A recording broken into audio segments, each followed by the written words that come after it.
J'ai rien à voir avec ça. Dans 8 jours, c'est fané, c'est partir à la poubelle.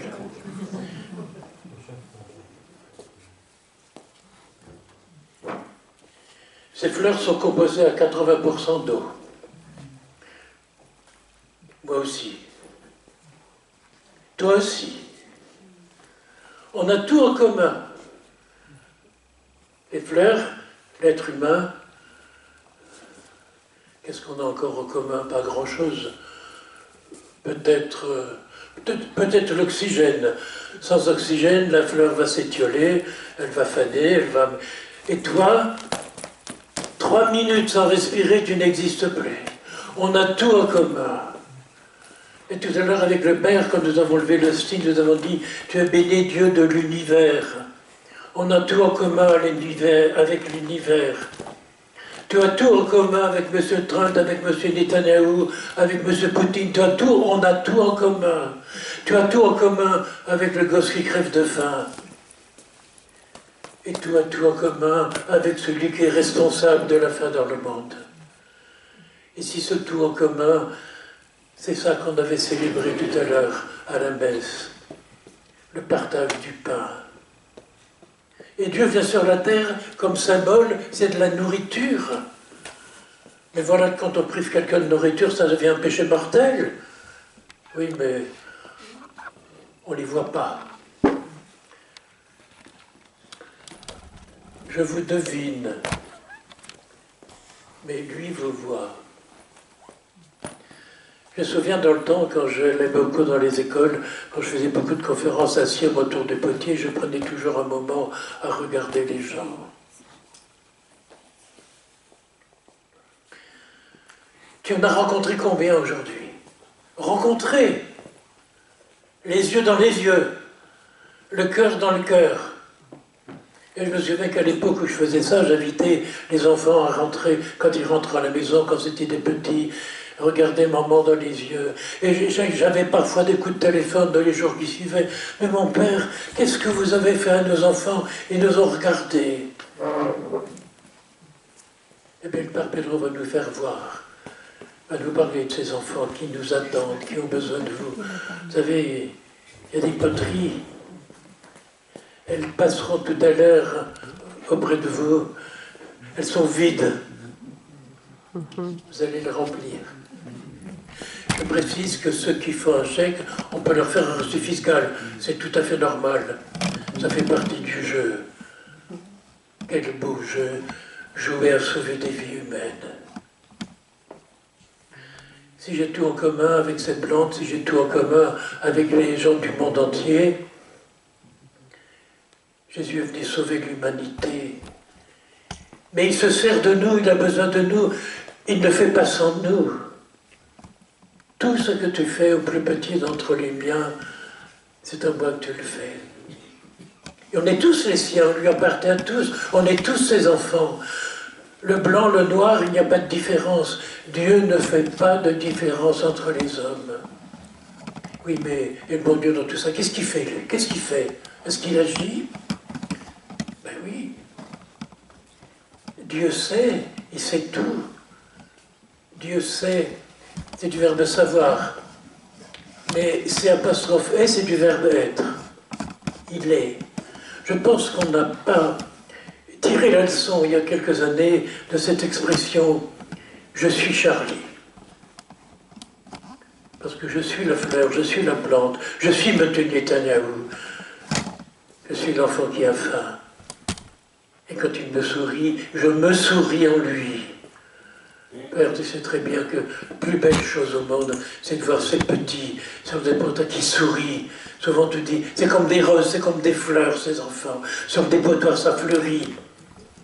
Il faut le faire sourire, il faut le faire sourire. Et si on parlait du pardon? Le pardon, ça s'écrit aussi par don, ce que tu feras tout à l'heure. Pardonner pour embellir le monde, c'est un de mes livres. Pardonner pour embellir le monde, pour que le monde soit plus beau grâce à toi. Tu as les moyens de rendre le monde plus beau. Quand tu souris, tu rends le monde plus beau. Et quand tu souris à quelqu'un qui fait la gueule, alors tu rends le monde, l'éternité plus belle. parce qu'il n'y a plus de différence entre toi et lui. Je suis Charlie. Dieu se définit dans la Bible, je suis celui qui suis. Et si on le suivait? Et si on le suivait pour faire quoi? Pour aimer, pour donner, pour pardonner, pour embellir, pour bénir. C'est encore le titre d'un de mes livres, bénir en toutes occasions. Quand tu bénis quelqu'un, il est neutre, il est ni bon ni mauvais, il devient toi, il devient lui. C'est Pierre Bradavant qui dit que si on passait ce temps à bénir tout le monde, quand tu passes devant une prison, tu bénis ce qui reste bon chez ces criminels. Quand tu passes devant un hôpital, tu bénis ce qui reste de sain chez les malades. Quand tu souris, quand tu bénis quelqu'un que tu ne connais pas. Je raconte souvent qu'à Paris, un jour, je commençais à perdre la vue, j'allais à Radio Notre-Dame, et dans le métro, je me suis trompé de station, je suis sorti trop tôt. Et dans la rue, j'avais plusieurs heures à attendre, je voulais aller à l'église Saint-Honoré, je voyais une dame qui passe avec son cabas à provision, je me dis, c'est une mamie qui habite dans le quartier. Je lui demande, madame, savez-vous où est l'église Saint-Honoré? Je dis, monsieur, je ne sais pas bien, mais en tout cas, je peux vous assurer, c'est par là. Je dis, merci madame. Donc je vais à l'église, et bien j'ai prié pour vous. Ah, monsieur, vous priez pour mon petit-fils. Je dis, oui madame, elle m'a embrassé. Et j'ai trouvé ça tellement drôle, comme j'avais le temps. Eh bien, 15 fois sur la route, j'ai demandé la route et à chaque fois j'ai promis aux gens de prier pour eux. Et à chaque fois, j'ai eu la même joie qui s'exprimait. Je me souviens que le dernier, c'était un skinhead avec ses cheveux à la zazou, à qui je dis, mais je vais prier pour toi. Oh merde! Quand tu bénis quelqu'un, tu le rends beau de ta beauté à toi, de la beauté divine qui est en toi. Et le pape doit passer son temps à les rendre beaux, ses enfants, sur la décharge. Je pense qu'on pourrait demander à la technique de nous montrer quelques images.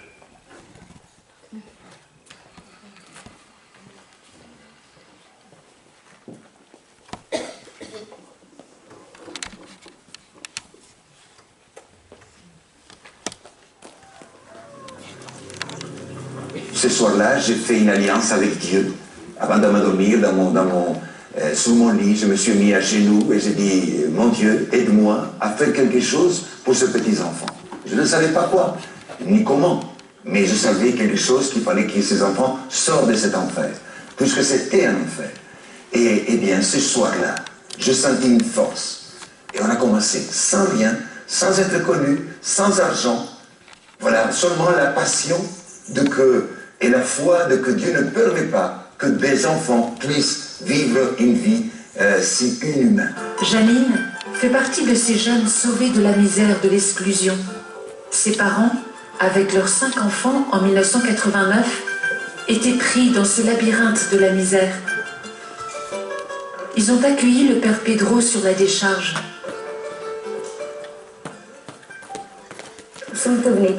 On n'était pas du tout comme les autres enfants. Mes parents habitaient dans la rue avec mon frère aîné. Et leur vie là-bas dans la rue, c'était de ramasser les ordures. Ils faisaient la manche. Ils mendiaient. Dans notre vie, on n'était pas du tout dans la joie. C'était la misère tous les jours. Et le père Pedro est venu. Et il a été parmi les premiers qui ont transformé la vie de mes parents. Il a tout de suite su comment accueillir les gens. Certains en avaient peur et d'autres osaient tout de suite venir vers lui. Or, comme il a su parler en douceur avec les gens en difficulté, y compris mes parents, nous avons appris aussi à l'accueillir. C'est ainsi que s'est noué un lien d'amitié entre nous. Mes parents ont été parmi ceux qui ont construit avec lui les premières maisons et toutes les choses à réaliser pour bâtir Akamasu.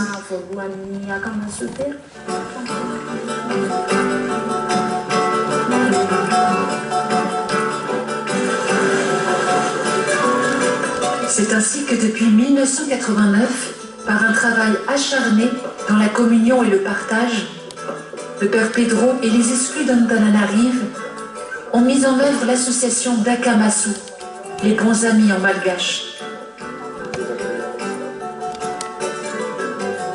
C'est entre autres aujourd'hui 18 villages construits de leurs mains qui rassemblent 20 000 personnes. Une véritable société où chacun devient une personne respectée et apprend à être responsable de son avenir. Si Dieu fait des miracles, c'est bien là-bas.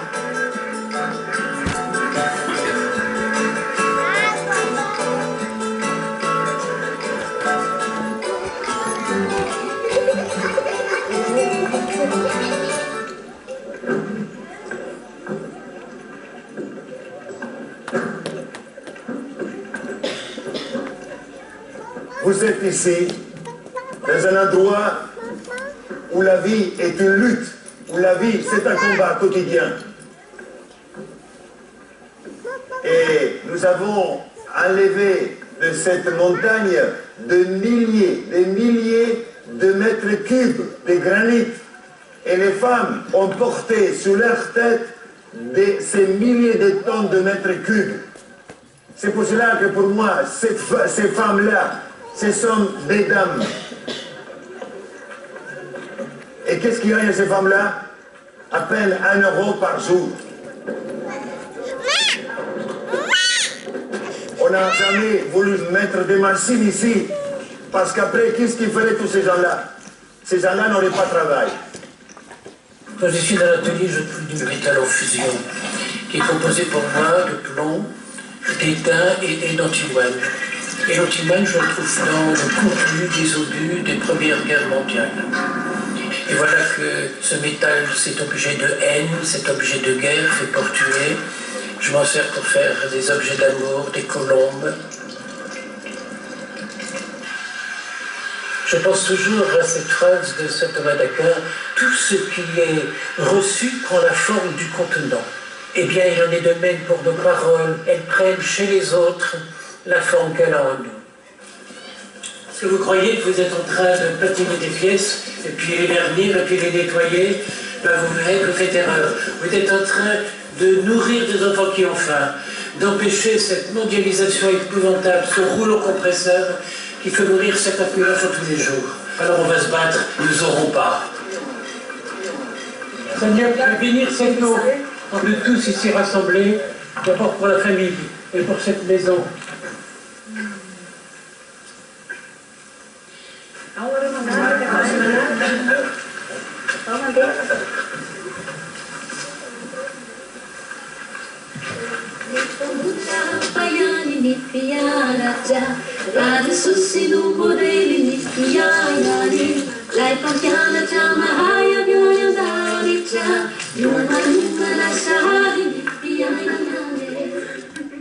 Le Père Pedro est tellement applaudi et embrassé quand il retourne là-bas auprès des siens, parce que ce sont vraiment les siens.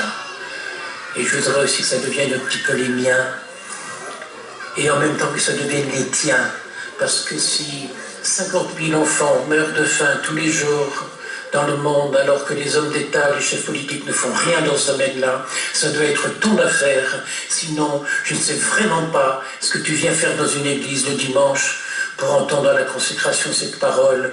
Prenez et mangez-en tous.